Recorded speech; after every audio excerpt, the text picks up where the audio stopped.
Ganitong luto naman sa ginisang ampalaya guys, napakasarap. Haluan nyo ng sotangon guys. Nagbabalance yung lasa, manamis-namis, mapait-pait. Siguradong magugustuhan talaga ng buong pamilya mo. Napakabilis lang lutuin ito guys. Ibabad lang natin yung sotangon. Kahit anong brand guys pwede. Ibabad lang natin sa loob ng 10 minuto. Tapos 2 pirasong ampalaya hugasan muna natin. Tapos hiwain lang natin guys na ganito kalalaki lang guys para mabilis din siya maluto at magugustuhan ng mga anak nyong maliliit at mabilis kainin ng mga bata. Tapos bawang guys, ganyan kadami. Sibuyas, 1 piraso lang guys. 2 itlog, lagyan lang natin ng asin, chicken powder. Kung walang chicken powder, pwede bitchin guys ha. Balikan muna natin yung binabad nating sotangon. Salain natin to guys. Tapos ilabas na natin yung mahiwagang kawali, kaunting mantika. Magisa na tayo ng sibuyas sa kabawang, paminta. Agad gisahin natin ng maigi. Tapos maglagay tayo brown sugar, 2 kutsarita, 2 kutsarang toyo. Gisahin natin ng maigi guys hanggang mag-caramelize. Tapos ilagay na natin yung ampalaya. Saka natin timplahan ng chicken powder, kaunting asin. Saka natin haluin ng 3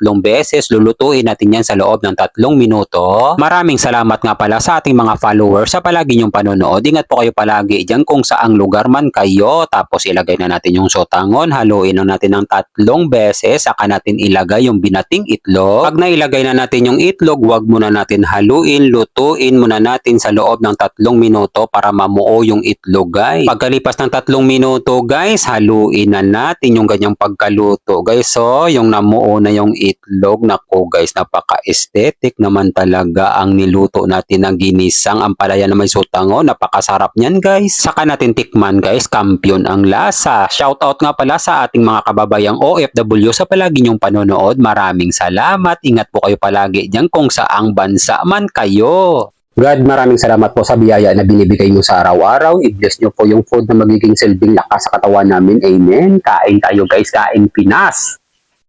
So, tangon ang palaya guys.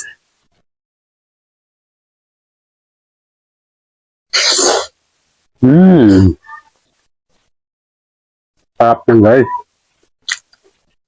Isa pa guys.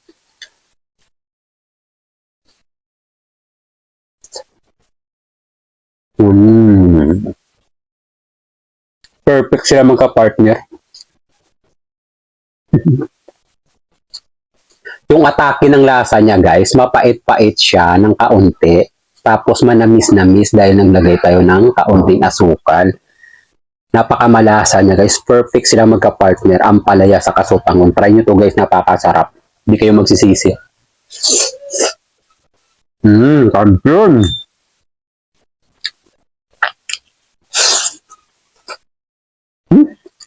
Harap talaga.